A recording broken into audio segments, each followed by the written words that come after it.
Hello everyone and welcome back to Math Bold Master. আৰম্ভ কৰোঁ আমাৰ আজিৰ সেশনটো।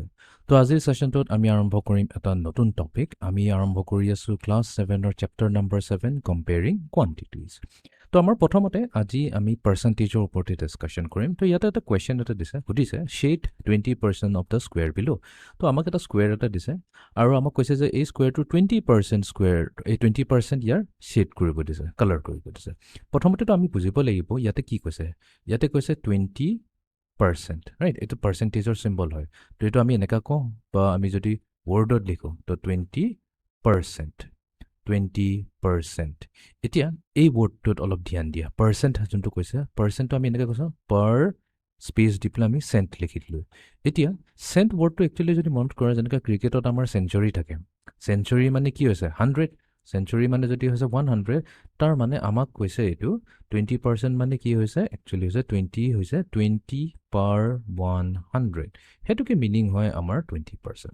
তো তাৰমানে এই স্কুৱেৰটো যদি লওঁ, এই স্কুৱেৰটো গোটেই স্কুৱেৰটোক যদি আমি 100 বুলিকৈ কনচিডাৰ কৰোঁ, তেনেহ'লে এই গোটেই 100ৰ অনলি 20 পাৰ্টছ আমি চিলেক্ট কৰিব লাগিব। এতিয়া সেইটো আমি কেনেকৈ কৰিম? তো এইটো ইমান ডিফিকাল্ট নহয়। তো আমি কি কৰিম, এই স্কুৱেৰটো যদি চাওঁ, আমি কাউণ্ট কৰিম এই স্কুৱেৰৰ ভিতৰত সৰু সৰু স্মল স্কুৱেৰ্ছ কেইটা আছে। তো যদি আমি প্ৰথম ৰ'টো চাওঁ, কেইটা আছে 1 2 3 4 5 6 7 8 9 10, 10টা স্কুৱেৰ আছে।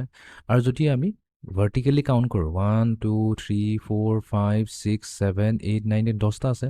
তো 10টা ৰোট আছে, 10টা স্কুৱেৰ আছে এটা ৰোট, আৰু এটা কলমত 10টা আছে। তো এনেকুৱাকৈ কি হ'ব, 10 × 10 যদি আমি কাউণ্ট কৰোঁ, গোটেইখিনি কাউণ্ট কৰি চাব পাৰোঁ। বাট এইটো আমি ফাৰ্ষ্ট কেলকুলেশ্যনৰ কাৰণে কি কৰিম, 10টা 10/10 কৰি দিম। এইফালে 10টা আছে, এইফালে 10টা আছে। তো 10 × 10 100। তো তাৰমানে এই ডাঙৰ স্কুৱেৰটো, চবতকৈ ডাঙৰ স্কুৱেৰটোৰ ভিতৰত সৰু সৰু 100টা স্কুৱেৰ আছে। তো এনেকুৱাকৈ চালে হ'ল। চ' 20, এইটোকে যদি আমি এতিয়া কওঁ 20 স্মল স্কুৱেৰ্ছ, 20 স্মল স্কুৱেৰ্ছ per 100 স্মল স্কুৱেৰ্ছ, ঠিক আছে। তো টোটেল আমাৰ 100টা সৰু সৰু স্কুৱেৰ্ছ আছে। তো 100টা 100 স্কুৱেৰ্ছৰ পৰা আমি কি কৰিম, 20টা সৰু সৰু স্মল স্কুৱেৰ্ছ আমি উঠাই নিম। তো এইটো একেবাৰে চিম্পল। তো লেটছে আমি এইটো যদি লওঁ, এইটো হৈ গ'ল এটা শ্বেড হৈ গ'ল, 2টা 3টা 4টা 5টা 6টা 7টা 8টা 9টা 10টা, ঠিক আছে। 11 12 13 14 15 16 17 18 19 20 হৈ গ'ল। চ' টোটেল আমি কেইটা লৈছোঁ ইয়াতে, টোটেল আমি ইয়াতে এনেকুৱাকৈ 20টা স্কুৱেৰ যদি আমি শ্বেড কৰিছোঁ, তো আউট অফ 100 আমি এনেকুৱাকৈ 20টা স্কুৱেৰ শ্বেড কৰি লৈছোঁ। এইটোৱে হৈ গৈছে আমাৰ 20% অফ দ্য স্কুৱেৰ বিলো। তো আই হোপ এতিয়া পাৰ্চেণ্টেজৰ এটা আইডিয়া এটা হৈ গ'ল। তো এনেকুৱাকৈ আমি পাৰ্চেণ্টেজটো ডিনোট কৰিব পাৰোঁ। অ'কে, এতিয়া এইটো বস্তু যদি ক্লিয়াৰ হৈছে, তো আমি এটা কাম কৰোঁ, কেইটামান প্ৰেক্টিছ প্ৰব্লেম ছল্ভ কৰি লওঁ, তেতিয়া বস্তুবোৰ আৰু ক্লিয়াৰ হৈ যাব। Question number 1। তো ইয়াতে কৈছে দ্য স্কুৱেৰ বিলো ৰেপ্ৰেজেণ্টছ 1 হোল। এই গোটেই স্কুৱেৰটোৱে এটা 1 হোল ৰেপ্ৰেজেণ্ট কৰিছে। তো 1 হোল মানে কি হৈ গৈছে, সদায় মনত ৰাখিবা। 1 হোল মানে একচুৱেলি মিনিংটো হৈছে যে এই স্কুৱেৰটোৰ ভিতৰত আমাৰ কাউণ্ট কৰি চালে হ'ল। তো এইটো ৰোড যদি 10টা আছে, এইটো 10টা আছে, 10/10 কিমান হৈ যাব, 100 স্মল স্কুৱেৰ্ছ আছে। তো আমাৰ এটা হোল যদি লওঁ, সেইটোত আমাৰ থাকিব এটা 100 স্মল স্কুৱেৰ্ছ। এতিয়া পাৰ্চেণ্টেজ আমাক উলিয়াব দিছে। পাৰ্চেণ্টেজ ওলোৱা মানে যিমানখিনি এৰিয়া আমাৰ শ্বেডেড আছে, সেইটোৱে হ'ব পাৰ্চেণ্টেজ। এতিয়া আমি গোটেইখিনি কাউণ্ট কৰি নাযাওঁ, আমি এটা টেকনিক লগাম। তো আমি জানো টোটেল আমাৰ 10টা স্কুৱেৰ আছে, কেইটা শ্বেড নাই, 1 2 3 4 5 6 7 8, 8টাহে শ্বেডেড নাই। তাৰমানে 100ৰ পৰা যদি 8টা শ্বেড কৰা নাই, 100 - 8 কৰি দিওঁ, তেনেহ'লে আমাৰ শ্বেডেড কি হৈ যাব, 92 হৈ যাব। চ' 98 অলপ ভালকৈ লিখি লওঁ, 92। তো তাৰমানে আমাৰ কি হৈছে, what percentage represented by the shaded area, আমি ক'ম এইটো হৈছে আমাৰ 92%। ইয়াতে আমি 92 টাইপ কৰি চেক কৰি ল'ম। Okay, next question. এতিয়া কৈছে ইচ বিগ স্কুৱেৰ ৰেপ্ৰেজেণ্টছ 1 হোল, ঠিক আছে। এইবাৰ 2টা স্কুৱেৰ দিছে, 2টা স্কুৱেৰ কি কৰে, এটা হোল ৰেপ্ৰেজেণ্ট কৰিছে। ইয়াতেতো কি হৈছে, ফাৰ্ষ্ট স্কুৱেৰটো যদি চাওঁ, গোটেই 100টা স্কুৱেৰে আমাৰ কি হৈছে, শ্বেড হৈ আছে। তো এইখিনিত আহি গ'ল 100। তাৰপিছত নেক্সট স্কুৱেৰটোত যদি চাওঁ, ইয়াতে আমাৰ গোটেইটো নাই, গোটেইটোৰ কেইটামান পাৰ্ট শ্বেডেড আছে আৰু কেইটামান আনশ্বেডেড হৈছে। কাউণ্ট কৰিলোঁ কেইটা আনশ্বেডেড আছে, 1 2 3 4 5 6 7 8 9, 9টা আনশ্বেডেড হৈ আছে। তেনেহ'লে শ্বেডেড পাৰ্টটো ওলাবলৈ কাৰণে আমি কি কৰিম, টোটেল আমাৰ জানো আমাৰ তাত 100 পাৰ্টছ আছে, আৰু তাৰ পৰা যদি আমি কেইটা 9টা আনশ্বেডেড আছে, 9 আনশ্বেডেড কৰি দিলে আমি কি পাই যাম, 91 পাই যাম। বা এনেকুৱাকৈ কাউণ্টো কৰিব পাৰোঁ, বাট ইমানখিনি কাউণ্ট কৰি কিয় আমি সময় নষ্ট কৰিম, আমি অলপ স্মাৰ্টলি কৰিম। 100 আমাৰ টোটেল হয়, টোটেলৰ পৰা 9টা পাৰ্ট শ্বেডেড নাই, আনশ্বেডেড আছে, সেইখিনি কৰিলে আমি 91 পাই যাম।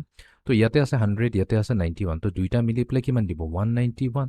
তো এইটোৱে হৈ যায় আমাৰ 191%। তো 191%. Okay, next question. তো এতিয়াতো আমি একেবাৰে ইজিলি কৰিব পাৰিম, একেবাৰে সিম্পল হয়। তো আমি কি কৰিম, কিমানখিনি আনশ্বেডেড আছে কাউণ্ট কৰি ল'ম। ইয়াৰ পৰা ইয়ালৈ যিহেতু খালী আছে 10টা আছে, তো নেক্সট ইয়াতো আছে 10টা, ইয়াতো আছে 10টা, তো 10 10 10 30 হৈ গ'ল। ইয়াতে 10টা নাই, ইয়াতে 9টা আছে একচুৱেলি, ঠিক আছে, বিকজ এটা শ্বেড হৈ আছে, তাৰমানে টোটেল কিমান আছে 10 20 30 39। তো 39 আনশ্বেডেড হৈ আছে, 39 হৈ আছে আনশ্বেডেড, বাট আমাক আনশ্বেডেডটো সোধা নাই। What percent is represented by the shaded area বুলি কৈ আছে। তো আমি কি ক'ম, 100 মাইনাছ 39 কৰিলে আমি কিমান পাম, 71 পাম, 61 পাম, 61 পাম। বা আমি এনেকৈ আকৌ চাব পাৰোঁ, এইখিনিৰ পৰা এইখিনিলৈ 10টা, তো এইখিনিৰ পৰা এনাদাৰ 10টা, চ' 10, এইটোৰ কাৰণে 10 20 30 40 50 60, আৰু এইটো এটাৰ লগত মিলি পেলাই 61। তো তাৰমানে ইয়াতে আমাৰ কেইটা পাৰ্টছ শ্বেডেড আছে, 61 পাৰ্টছ। Okay, next question. তো প্ৰথমটোত কোনো প্ৰব্লেম নাই, এইটোতো 100 হৈ গ'ল। এতিয়া এইখিনিত আমি কাউণ্ট কৰি লওঁ। এই ফাৰ্ষ্ট কলমটোৰ কাৰণে কি হ'ব, 10টা, ইয়াতে 20টা, 30 40 50 60 70 80। এতিয়া এইখিনিত আহি যাওঁ, 81 82 83 84 85 86, 86 আছে। বা আমি এনেকৈও কৰিব পাৰোঁ, এইখিনি 10 11 13 14 14 আনশ্বেডেড আছে, 100ৰ পৰা 14 মাইনাছ কৰি দিলে আমি কি পাওঁ, 86 পাওঁ। তো 100 প্লাছ 86 কৰি দিলে আমাৰ কি হ'ব, 186 আহি যাব। তাৰমানে ইয়াতে কিমানখিনি পৰ্চন শ্বেডেড আছে, 186 parts. Okay, next question. Okay, এইবাৰ অলপ কেয়াৰফুলি কাউণ্ট কৰি লওঁ, বিকজ আমাৰ তাত দেখাত এনেকুৱা লাগিছে 50-50 আছে ন, বাট একচুৱেলি 50-50 নহয়। তো এইখিনিৰ পৰা এইখিনিলৈ 10 হৈ গ'ল, নেক্সট এইখিনি হৈ গ'ল 10, এইটো হৈ গ'ল 10, এইটো হৈ গ'ল 10, তো টোটেল 40 আছে, এইফালে 41 42 43, তো কিমান হৈ গ'ল আমাৰ ইয়াতে 43%। Next question. তো ইয়াতে দুটা দিছে, দুটাতে এইটোতো গোটেইটো হৈ গ'ল 100, এই গোটেইখিনি হৈ গ'ল 100 প্লাছ এইখিনিত কিমান আছে, এইটোত আছে 10 20 30 40 50, এইখিনিত যদি থাকিলেহেঁতেন 60 হ'লহেঁতেন, বাট ইয়াতে 10টা নাই, ইয়াতে 9টাহে আছে। তো কিমান হ'ব, 10 20 30 45 59। চ' 100 প্লাছ 59 কৰিলে আমি কিমান পাম, 159।